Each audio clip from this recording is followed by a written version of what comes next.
Olá, gente querida! Hoje é segunda-feira da 33ª semana do Tempo Comum. Estamos chegando, praticamente concluindo o ano litúrgico 2020. Hoje é 16 de novembro e o texto do Santo Evangelho é Lucas 18, de 35 a 43. Quando Jesus se aproximava de Jericó, um cego estava sentado à beira do caminho, pedindo esmolas. Ouvindo a multidão passar, ele perguntou o que estava acontecendo. Disseram-lhe que Jesus Nazareno estava passando por ali. Então o cego gritou: Jesus, filho de Davi, tem piedade de mim. As pessoas que iam na frente mandavam que ele ficasse calado, mas ele gritava mais ainda: Filho de Davi, tem piedade de mim. Jesus parou e mandou que levassem o cego até ele.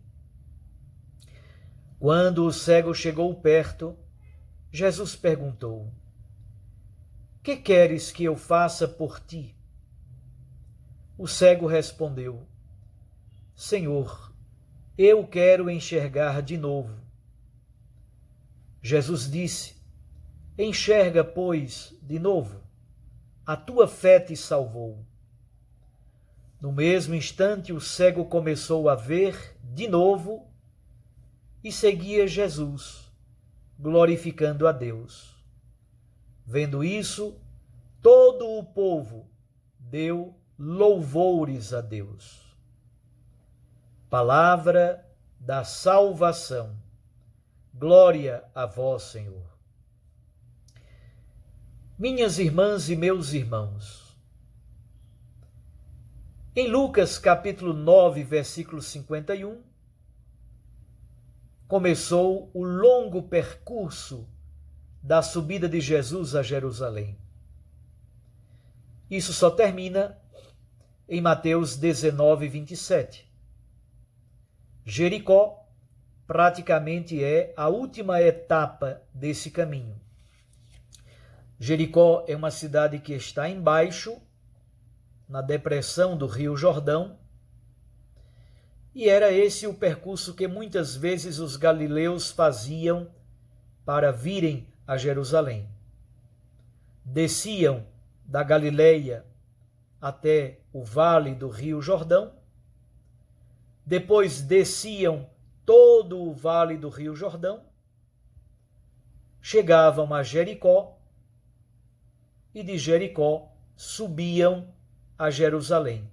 São mais ou menos 40 quilômetros. Para chegar em Jerusalém, passavam ali em Betânia e Betfagé e depois já era Jerusalém. Portanto, Jesus está entrando em Jericó. Estamos praticamente na última etapa dessa viagem de Jesus a Jerusalém. E em Jericó encontramos duas cenas maravilhosas do Evangelho de Lucas. A cura do cego, o texto de hoje, na entrada de Jericó, e a visita de Jesus à casa e à vida de Zaqueu. O homem é cego, mas também é mendigo e está sentado à beira do caminho. Como Jesus está no caminho e a caminho de Jerusalém, a imagem do cego à beira do caminho tem uma força plástica impressionante. O cego está à margem da sociedade, à margem, à beira da estrutura político-religiosa que o exclui. Em Jesus, ele encontra sua única esperança. Ele reconhece Jesus como Messias.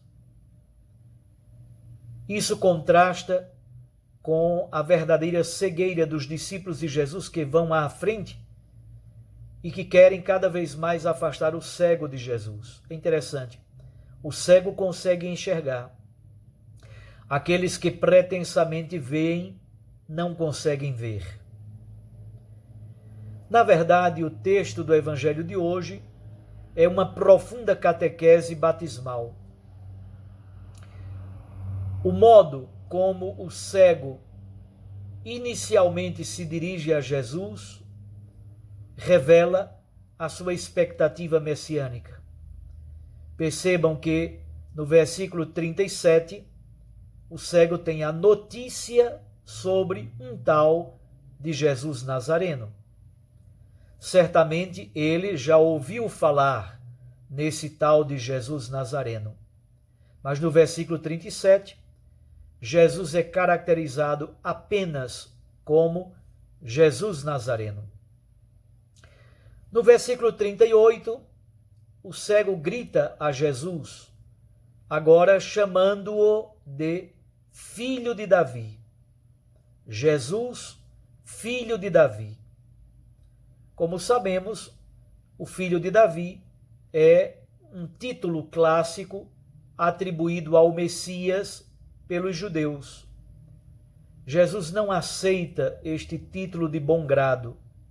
Noutras passagens, em Marcos, por exemplo, ele vai questionar por que os fariseus e doutores da lei dizem que o Messias é filho de Davi. Mais adiante, agora, no versículo 41, o cego chama Jesus de Senhor. Senhor, eu quero enxergar de novo. E finalmente, depois que Jesus diz, a tua fé te salvou, no versículo 43, agora o cego segue Jesus e glorifica o nosso Deus.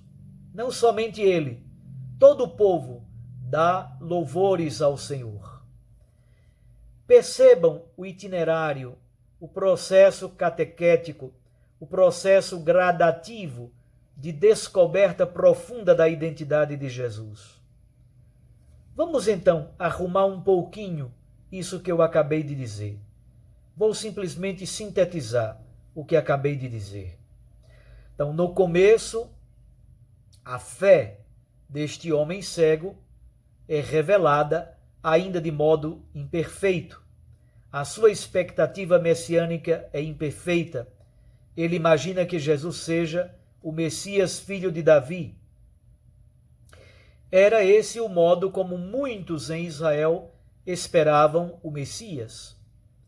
Um Messias que viria para restaurar a dinastia davídica e que cuidaria dos problemas concretos e cotidianos da população. Dar comida, cuidar da saúde, etc. Contudo, o cego grita pedindo piedade, mesmo diante dos discípulos que teimam em tentar afastá-lo. Depois, o cego chama Jesus de Senhor. Não sabemos de fato, plenamente, se esse título Senhor aqui é um título forte, cristologicamente forte. Mas, contudo, há como que uma cristologia implícita nesse título de Senhor. No final, depois da cura, ele dá graças e glorifica o Senhor nosso Deus. Não somente, ele também ajuda outros a encontrarem Jesus, a descobrirem o caminho da fé, a reconhecerem o poder de Deus. O cego, que no começo está à beira do caminho, termina a cena depois da cura, seguindo Jesus, isto é, ele se torna discípulo e agora ele entra no caminho e vai com Jesus a caminho de Jerusalém. Obviamente, meus irmãos, minhas irmãs, na cura desse cego está presente todo o processo catecumenal que deságua no batismo. É também um texto que nos inspira no nosso processo missionário, no nosso processo pastoral em nossas comunidades. O cego um dia já viu. Ele quer enxergar de novo. Há tantas pessoas que desejam enxergar de novo, reencontrar o encanto da fé. Tantas pessoas têm desejo de Deus, sede de Deus. Muitas delas se afastaram da comunidade e estão à beira do caminho, excluídas e marginalizadas. Somente a presença amorosa de Jesus que passa pode curar a nossa cegueira e a todos, de novo, colocar no caminho para seguirmos com Ele a Jerusalém. Um abraço a você, Deus o abençoe e o guarde. Recorde que a palavra aquece o coração e a Eucaristia nos lança para a missão. Fique com Deus e com sua Mãe Maria Santíssima, em nome do Pai, e do Filho, e do Espírito Santo. Amém.